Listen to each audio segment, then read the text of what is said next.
Welcome back to Andy Audio Vault. Today I'll be doing a review for TIN HiFi latest IEM C2 Mech Warrior. Let's check it out.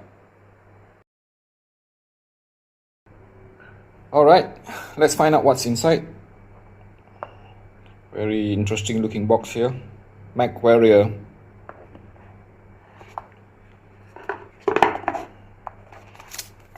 The IEM itself.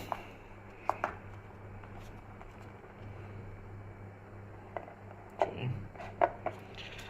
And let's see the accessories.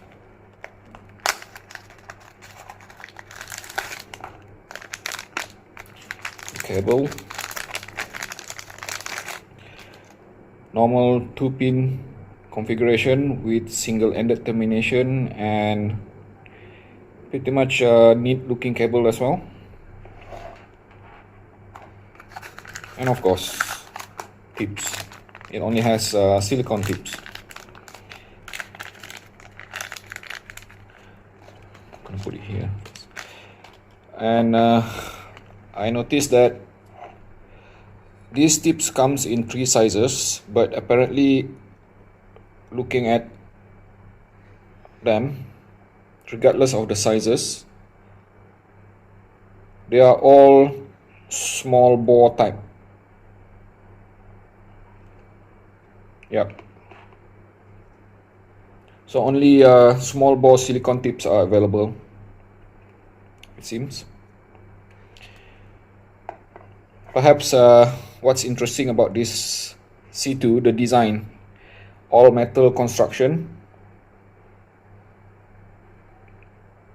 As the name implies, mecha, or should I say mechanical unit.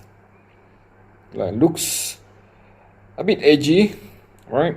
But I must say that for a budget IEM, it looks really impressive. Love the tone of that gunmetal color. No, simple faceplate here, no nonsense.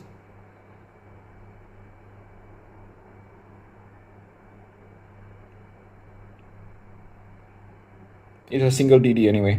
Let's just look at the configuration.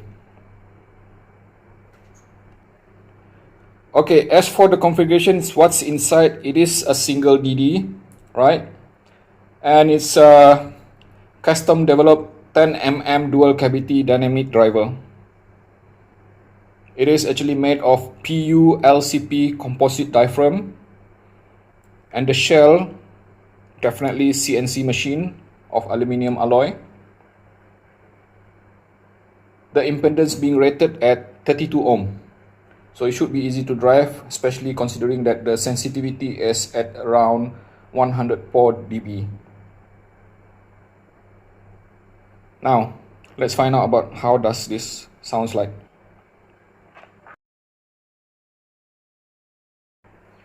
TIN HiFi C2. The sound for this I would describe as a very strong V tuning. Yes, it is strong.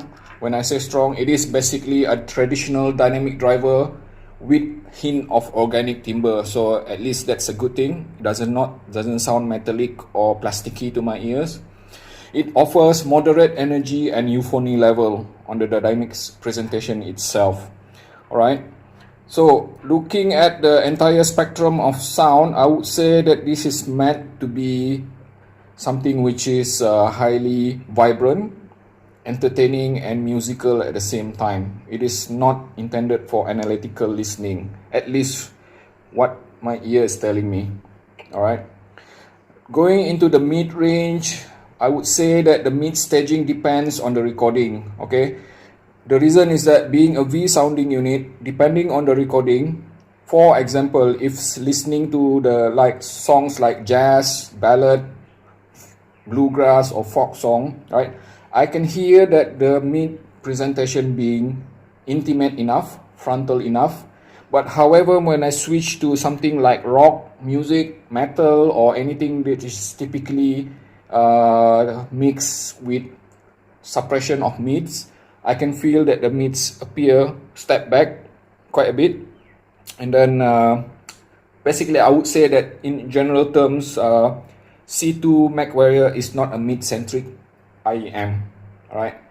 As for the timbre itself, again, in alignment with the whole, the overall scheme of sound, it is being organic. It offers average texture and definition, not exactly the most resolving of needs, right? Like I say, it's just lacking a bit of depth and resolution. Otherwise, right, I would say that the mid-range for C2 is fairly good. Okay. Now switching to the upper frequency, when look at the treble, perhaps this is one of the strongest elements for C2 Mech Warrior. It offers very airy and very sparkly treble. Yeah, it is kind of like, you know, really crisp and smooth with the decays. Just a minor hint of upper edge frequency being granular. When I say granular, it is not smooth enough, right? As how I would prefer it. I can actually hear that the treble itself, the decays being grainy, especially depending on the type of the recording. For example, like if listening to, again, a bit more energetic music with lots of hi-hats or cymbal and stuff like that, and the recording itself being like, you know, lo-fi type of recording, I can clearly hear that the treble dispersal being grainy. So depends on the type of music that we're listening. It could be smooth, it could also be grainy edge, right? Definitely one thing for sure, right? It has strong treble, again, with energy and vibrancy. It is the type of treble which will definitely be appealing to treble heads. Switching to lower frequency bass now, right? I would say that generally this is also a bass heavy IEM, right? Mid bass is dominant. Mid bass offers strong punch and rumble, right? And because of this, depending again on the type of song, right, it may also bleed depending on the tips being used. And I will talk a bit on the tips after this, all right? So what I'm trying to say is that, right, on certain tracks which has dominance of string bass, right, and the song itself being like, you know, slow pace, something like Alison Krauss or even Cine 8 jazz, it can actually bleed into lower mids or even mess up a bit with into the segment of sub bass, right? So that's pretty much something kind of a bit worrying for somebody who prefer something like a faster or tidier bass responses. So it depends on the taste of the listener.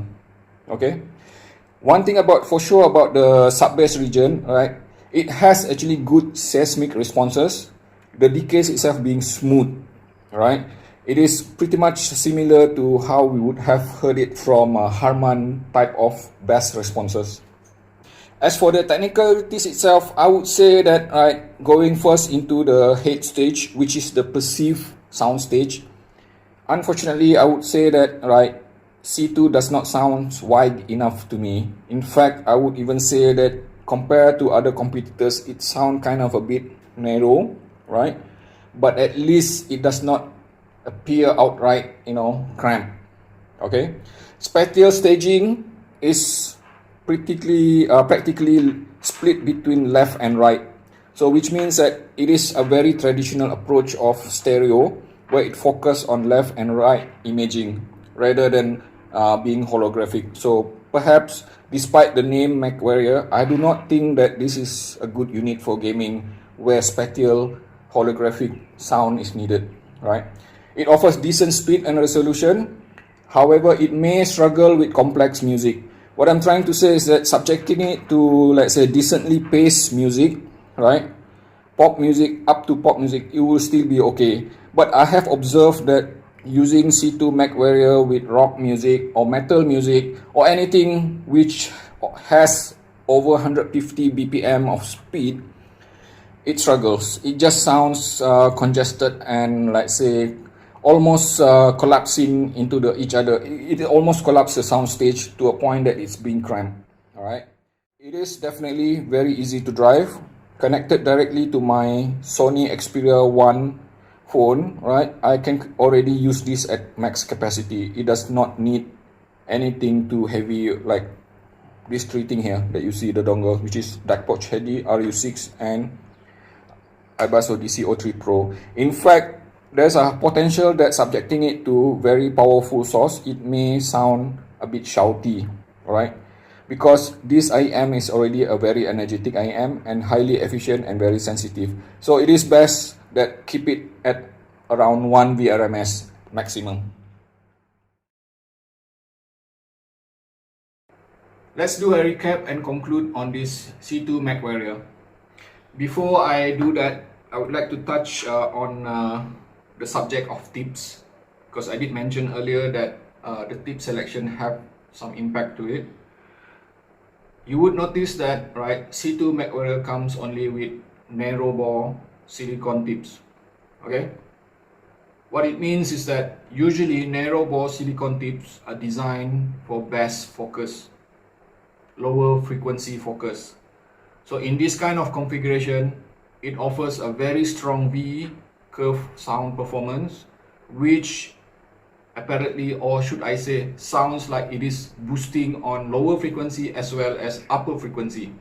Okay, and to tune it a bit, right, if you find that the bass being overwhelming or the rumble and the punch being a bit too strong, then it may be necessary to switch to your own wide bore tips.